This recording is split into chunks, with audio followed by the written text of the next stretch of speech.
What's up guys, and welcome to the channel. My name's Micah, and today we're going to take a look at the Smith and Wesson M&P 15 Sport 2. This is an extremely popular AR-15 style rifle known for its excellent quality, superb reliability, and extremely attractive price points. We're just going to go through the features, the specs, what this gun has to offer to you, how it stacks up against the competition, and of course at the end of the video we're going to go out and shoot it and see how it does. So, without further ado, let's dive right in. And of course, before we get too far along, I'll definitely show you that the gun is unloaded here. So you can see that there is nothing in our chamber, everything is clear and safe, and the magazine is empty as well. Safety's first, guys, that's extremely important, and we always need to be on top of that.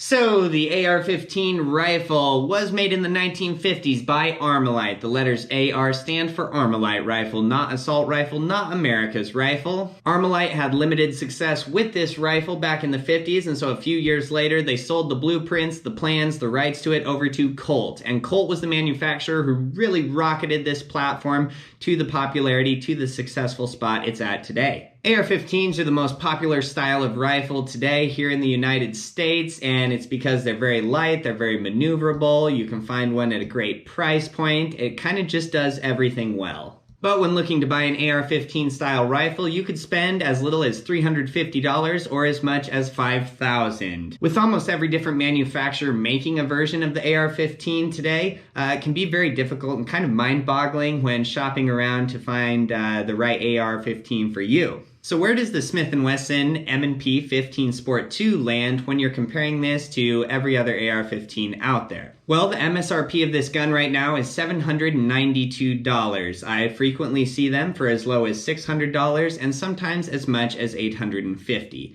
But somewhere around the $700 mark, you should be able to get yourself an M&P 15 Sport 2. And this is just a bare bones, rock solid AR-15. You know, you don't get all the bells and whistles, all the gadgets that some of these $2,500 ARs might have, but you get a very good quality firearm with everything you need, nothing more. And Smith and Wesson kind of lets you decide what you want to put on as far as aftermarket parts. They don't just throw them on and make you pay for them. So I definitely like that about the M&P 15 Sport 2. So let's just start walking around the gun here and see what it has to offer. Up at the front, you have a standard A2 flash hider. So this has kind of three different purposes. You can see it kind of has these cutouts all along the top half of it, and on the bottom, there is none. So this definitely helps to eliminate a lot of those fireballs, those flashes that you'll get from a shorter barreled rifle. I haven't seen any with this gun here. With the cutouts just being on the side and the top, that is where all the pressure and the gas is going. So when you are firing the rifle, it helps to mitigate any muzzle rise. It really just keeps your barrel right on the target for quick follow-up shots. Also, if you are lying down on the ground in the prone position, with it not releasing any gas and pressure downwards, you don't quite get those dust clouds if you're shooting in dirt, sand, anything like that. So a very useful multi-purpose little part there. And moving down the barrel here, you can see that it says it is chambered for 5.56 NATO. So it will shoot any 5.56 round and any .223 as well. You might also be able to see there, it says that the barrel has a 1 in 9 twist.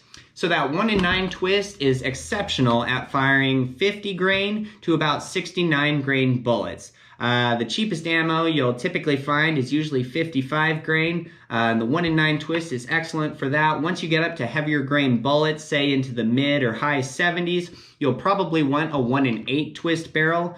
Those bullets need to get spun faster to stabilize them, otherwise they kind of start to tumble. If you're primarily shooting just mid to high 70 grain bullets and more than that, you'll probably want a 1 in 8 twist barrel, but typically 1 in 9 twist is going to be the best twist for the average shooter, just buying average ammunition, whether it's for target shooting, hunting, competition. So love to see the 1 in 9 twist there. A lot of other ARs are doing a 1 in 8 twist, but I think the 1 in 9 twist is definitely the most practical application. So there's a couple different versions of this gun with different sights. We just have the standard iron front sight with the flip up rear sight. I've seen versions that have no sights at all, and then there's ones that have a crimson trace red dot sight on there. So the price will fluctuate a few dollars depending on what you get, but we just have the standard iron sights. So you can see our single blade up there, and that does have adjustment up and down, so you can just use a 223 or 556 bullet to turn that and get it where you need to be.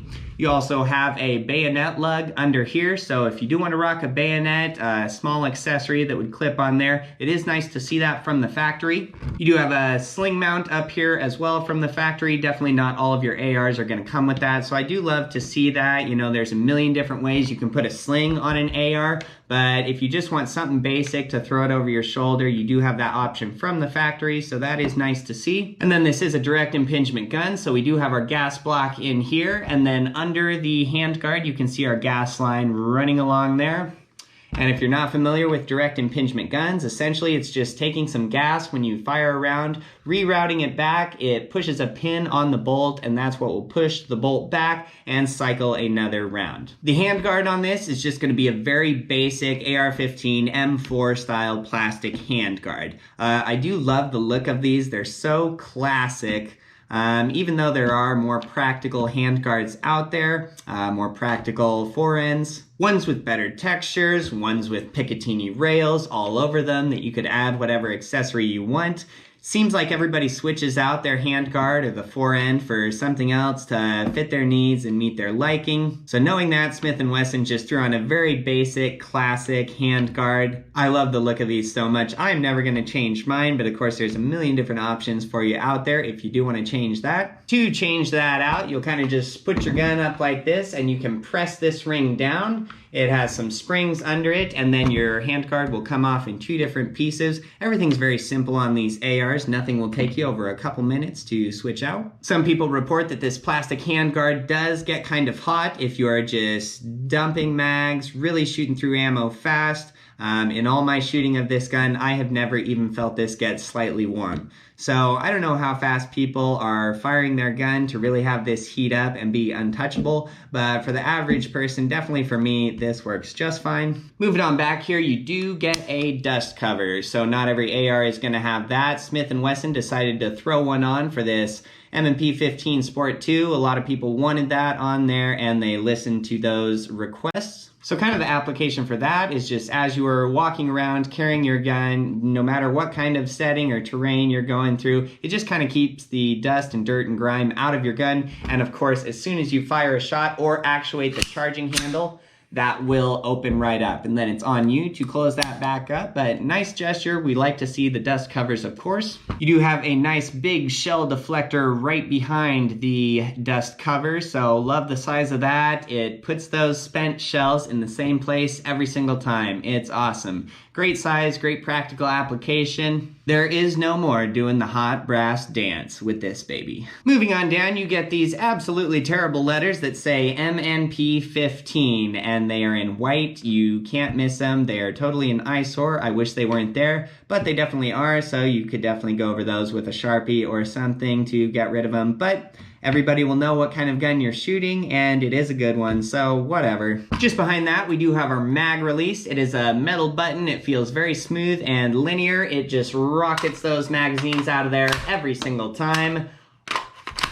All too often, I will see ARs where you press that mag release and that mag just barely slips out and doesn't completely drop, where you'd have to pull it out by hand. But this M&P just throws them right out of there every time. Never had a problem there. And speaking of the magazines, they are just a Magpul PMag 30 round magazine. When you buy this gun, you get one of them, but these are cheap. You can find them everywhere. I got another one for $10. If you're not familiar with what Magpul stuff is, it's just a premium brand supplying many different polymer parts, different parts for a lot of different rifles, but they specialize in AR type rifle accessories. So and then on the top of our gun, we have our Picatinny rail here, and then you do have a Magpul flip-up sight from the rear, the Embus sight. So that is a good quality flip-up sight. We like to see those from the factory. You can just click it right down there, and then you have a couple different spots on the side that you could push, or on the back that will flip up that sight there.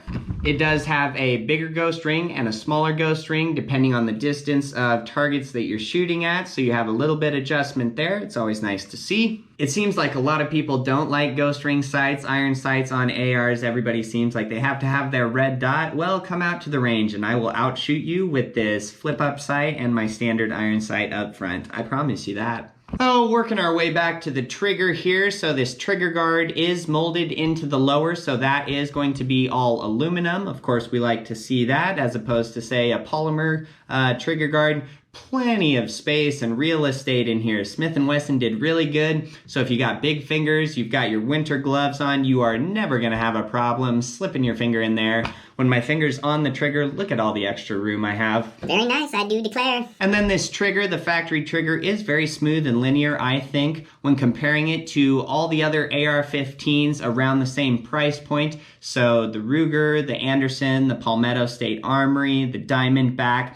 I think the Smith and Wesson M&P 15 Sport 2 has the best trigger out of all of those, hands down. The Ruger seems like it's kind of the direct competition AR to this one here, and when you click the trigger on the Ruger as opposed to this one, you will know instantly that the Smith and Wesson leaves it in the dust. It's not even a competition, and that trigger from the factory is about 6 pounds. It might loosen up just a touch over time, but mine feels like the day I bought it, and I put hundreds of rounds through it. So love that trigger on this. I wouldn't change anything. Of course, if you want to, there's many different triggers out there you could get if you really want to get into precision target shooting or competitions. Oh, on the other side of our gun, so we do have our bolt release right there. It has a great feel to it. I've never had one problem with that. It just slams that bolt right down in. It has a little bit of texture on it there. That has a perfect feel to it. Moving on back here, you will see that we have our manual safety. So there is fire and safe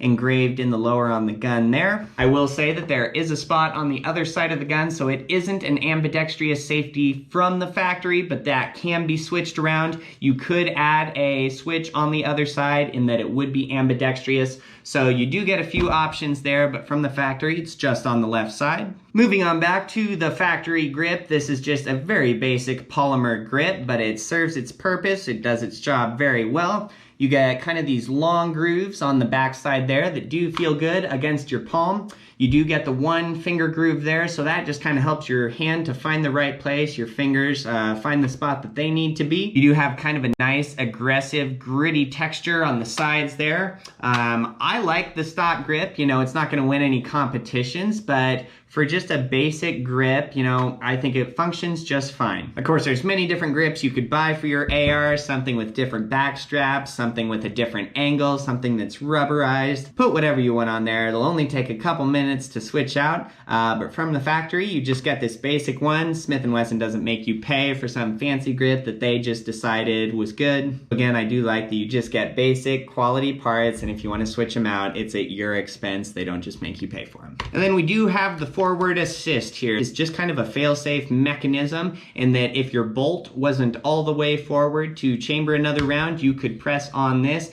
and it would manually force that bolt forward. I can give you an example of that really quick. So we'll just barely put our charging handle out. Okay. We just got it to stay without being fully closed there. So you can see that there is these slight serrations on the bolt. And so this forward assist will just grab those, and pressing that will force your bolt all the way into place so you are ready to fire a round. Most people are never going to need to touch that. The gun has always functioned perfectly for me. I've never needed to hit it, but say in a battleground type scenario where you're rolling around in the dirt, you're firing many rounds without having a chance to clean your gun, it is nice to see a feature like that, in that if anything was jammed in there because of dirt and grime and excessive use without cleaning, you could always manually force your bolt all the way forward and keep on shooting. So nice gesture by Smith and Wesson there. As far as the factory buttstock on this gun, you know, it's just a classic 6-position polymer buttstock. So that's going to be all the way in, that's all the way out, and then you have, many different positions in there. Does not have any padding on the back side, it just has a little texturing to kind of keep that against your shoulder. The 223 and 556 rounds don't really have much recoil, so I have not found any need to put any padding or a limb saver, anything like that on the rear. If you ever do need to take this buttstock off or you want to switch it out for something different, instead of pressing this little lever there like we would do to adjust it, you're just going to move it in the opposite direction, pull down on that. Let's see if we can do it here, and then that should slide your buttstock right off. So if you want to switch that out, put something different on, it should take a whopping 10 seconds. Nothing is hard on these rifles. Everything is extremely simple. Oh, and then this is going to be our rear sling mount as well. It does match the one that is on the front. So love to see that from the factory, guys. It is a nice gesture. Not all your ARs will have that. So you can carry this thing however you want, but if you just need something right off the bat, boom, you got your sling mounts. So those are kind of all the basic features of this gun. I'm not gonna get too nitty and gritty and pulling out all the internals and go through what grade of steel and aluminum every different part is. This AR probably has the best reviews of any other AR-15 I've seen. It's gone through the torture test. It has a excellent track record of reliability and quality. I would put this AR-15 against ones that cost 4 times as much, and I absolutely know that this is going to be right with the rest of them in performance and reliability. Zero questions. As far as how this gun stacks up to the different competition, we'll just take the Ruger AR-556, their AR-15. We'll take the Palmetto State Armory, the Diamondback, and then the Anderson arms as well to kind of compare this to. As far as comparing this to the Ruger, like I said before, the trigger on this is so much better than the trigger on the Ruger. The trigger on the Ruger is almost like a 2-step trigger. It's very notchy and just anything but smooth. I can see that being a terrible problem if you're looking for close, tight groupings. The trigger on that is so bad, it's gonna make you inaccurate. I will say that the barrel twist on the Ruger is going to be 1 in 8, whereas I think for the average person, 1 in 9 is what you need. So kind of surprised that Ruger is doing the 1 in 8 twist. It's going to be better for a little bit heavier rounds, but the average person is going to be shooting ammunition from 55 to 69 grains, and so the 1 in 9 twist, I think that's a plus over the Ruger. And then the Ruger as well, this little ring here that would release your hand guards, instead of being on springs like this Smith and Wesson is, the Ruger actually just turns and spins off. It's on threads. So even though that seems like it could be easier than trying to press this down and have a buddy take your hand guards off, I have seen those get loose as people are at the range and then their hand guards just fall off. So I don't like that system. I think this one is better, so I do prefer the Smith and Wesson over the Ruger for that. The last thing I'll say is that you'll see some Magpul parts on this, whereas on the Ruger, you're gonna see Ruger parts. And truth be told, I trust Magpul over Ruger, so I do like to see the Magpul furniture as opposed to just the Ruger accessories. As far as the Diamondback, the DB15 goes, that's fairly easy to tell that this gun is much better. Go to your gun store and hold them both. The finish on that Diamondback is terribly rough, and you can find all kinds of imperfections on them, even if they're brand new. Just take a look at them, go through the motions. Everything is anything but smooth. It's not linear, terrible finish. Everything is just notchy and it's not good. I would in no scenario ever buy that Diamondback DB15, guys. Stay away from that thing. As far as the Palmetto State Armory AR-15, the PSA 15, I think as they call it, everything about it is just a little bit less quality than this Smith and Wesson here. So whether that's how all the internals function, the trigger on it, your handguards, your sights, your rails, your buttstock, it's just a step below this M&P 15 Sport 2. Even though the price can be a little bit lower on those, I think you're much better off to go with this Smith and Wesson over the PSA 15. As far as the Anderson AR-15, it can seem very comparable to the Smith and Wesson. When you look at the two guns, you hold them, you go through the motions, and when you shoot them. So initially off the bat, it can seem like a very good gun, but where the Smith and Wesson excels is that this will just survive so much more torturing and so much more abuse than that Anderson. There's plenty of torture tests out there on YouTube you can look up. This thing is at the top of the group when it comes to AR-15s being torture tested and, you know, getting time tested as well. The Smith and Wesson stands the test of time and torture, and the Anderson just doesn't quite as much. So I think this is just the best AR-15, you know, when comparing it to all the others that are in a similar price range. I think it's no competition at all. The Smith and Wesson M&P 15 Sport 2 is what I think the best bang for buck, the best value AR-15 you can buy. Hands down, it just is. Go out and buy one. You will have zero regrets. And Smith & Wesson completely stands behind this rifle. They offer a lifetime guarantee to the original owner. So when you buy this gun in your box, you're gonna have a little piece of paper that you can put your info on and mail that back to Smith & Wesson. So that is just registering you as the original owner, and anything that goes wrong over the life of this gun, minus with the sights and then the grips, Smith & Wesson absolutely replaces it for free. So they wouldn't be able to afford to do that if they made a crappy rifle. They can say that they put a lifetime guarantee on it because they know none of them are coming back. They really poured their heart and soul into this AR-15 just like they do with everything they make, and it's just so evident. This is just a quality, reliable firearm if there ever was one. Well, I think that's about all I can say about the M&P 15 Sport 2, so I think we need to let it do some of the talking and go out to the range and put a few rounds through it.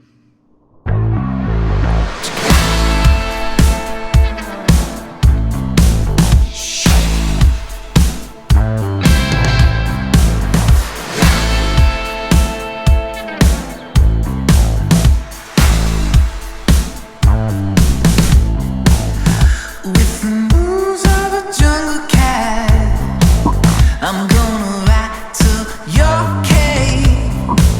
Your papa said to steer clear, 'cause I lead to the grave. You better run away, run, and fire your gun. 'Cause once I have you in my claws, I'm gonna bite out your heart.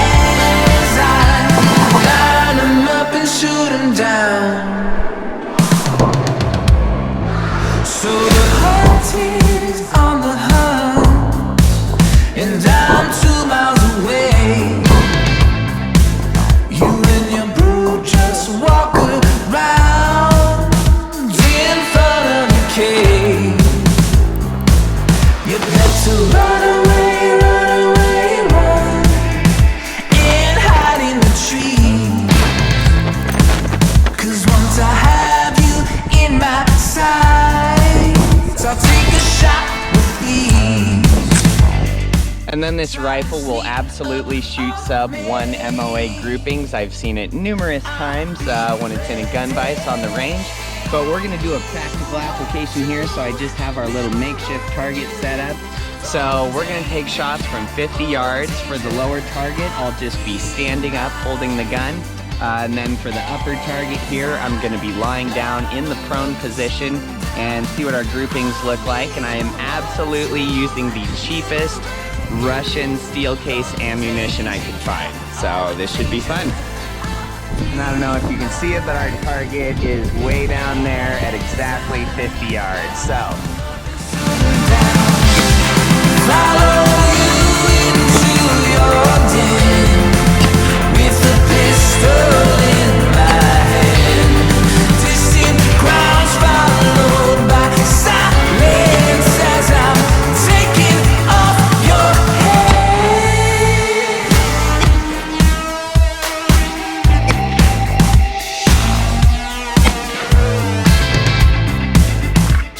Alright, So that was the lower target, just standing up. So now we'll be in the prone position from 50 yards and we'll shoot at the upper target. Our target fell down. Liberate you from the danger, cat of the danger. I feel mine as I line them up and shoot them down. I'll be the one to liberate you from the danger, cat of the danger. I feel mine as I line them up and shoot them down. Well, let's go see how they look here. Oh, and then as far as our groupings here, so our lower target, this was 50 yards, just standing up. This is just a regular 8x11 sheet of paper, so actually not terrible for just the factory iron sights. And then when we were lying down in the prone position, you can see that those are much better.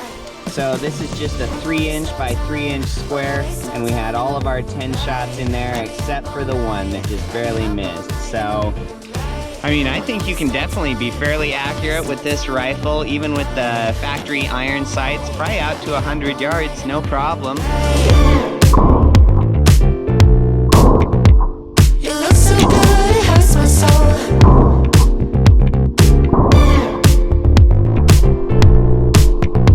No, I can't deny the way you pull it.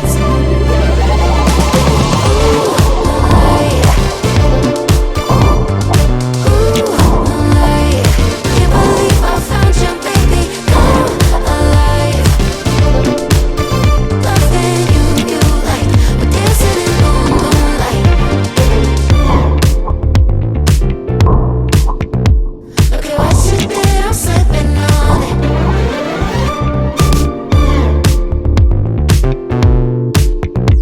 Yeah, I'm all in, I must admit.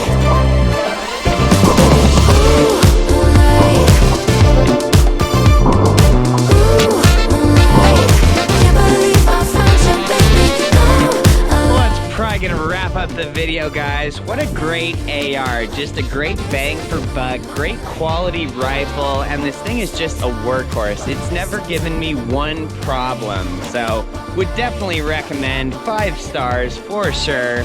So like the video if this helped you out, subscribe if you want to see more, and until next time, have a great night, guys.